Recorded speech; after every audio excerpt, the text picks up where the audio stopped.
Pour la première fois depuis la fin de la Seconde Guerre mondiale, il y a eu plus de décès que de naissances en France l'an dernier. C'est sûrement l'une des informations les plus importantes. Nous faisons moins de bébés, 645 000 naissances, 24% de moins par rapport à 2010, rendez-vous compte. Emmanuel Macron avait une nouvelle fois endossé le costume de chef de guerre lors d'une conférence de presse à l'Elysée en janvier 2024.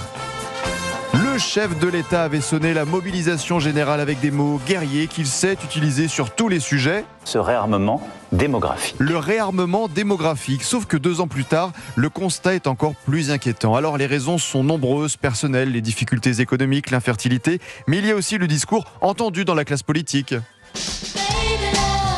Quand par exemple vous entendez ces dernières années la militante féministe Alice Coffin en 2020 sur Europe 1 et la secrétaire nationale d'Europe Écologie Les Verts Marine Tondelier l'an dernier sur BFM. Les enfants qui naissent cette année, personne ne peut leur garantir que la planète sera encore habitable dans 30 ans. La planète sera plus habitable.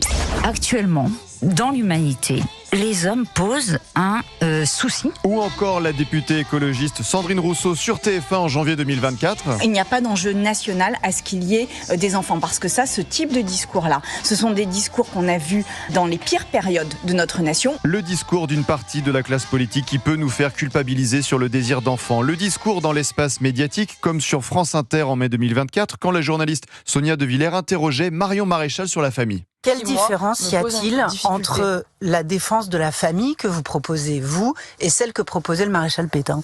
Qu'est-ce que c'est que cette question ? C'est mal de défendre la paternité, la maternité, la dignité des femmes, et vous faites un parallèle avec Pétain, mais non, vous êtes n'importe quoi. Et il y a aussi le discours dans le monde culturel. L'acteur Florent Père en avait parlé sur France 2 en novembre 2024. Vous ne voulez pas de deuxième enfant avec votre femme à cause de la planète ? Parce qu'on considère qu'effectivement, un deuxième enfant, c'est un deuxième consommateur. Donc le vrai problème là, c'est la surconsommation, la surpopulation. Le quotidien, la vie de couple le soir, peut-être à revoir aussi quand vous mettez au lit. La sexologue Thérèse Argot a donné un conseil la semaine dernière sur le Figaro TV. Vous allez peut-être vous reconnaître. Moi, je suis président de la République. Je veux repeupler la France, je fais un premier truc.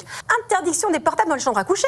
Attendez, les écrans là, plus personne ne fait l'amour à force de regarder ces séries Netflix. Vous connaissez votre programme ce soir. Il y a urgence en France à sauver l'amour. Sauvez l'amour, le message de Daniel Balavoine disparu il y a 40 ans, jour pour jour.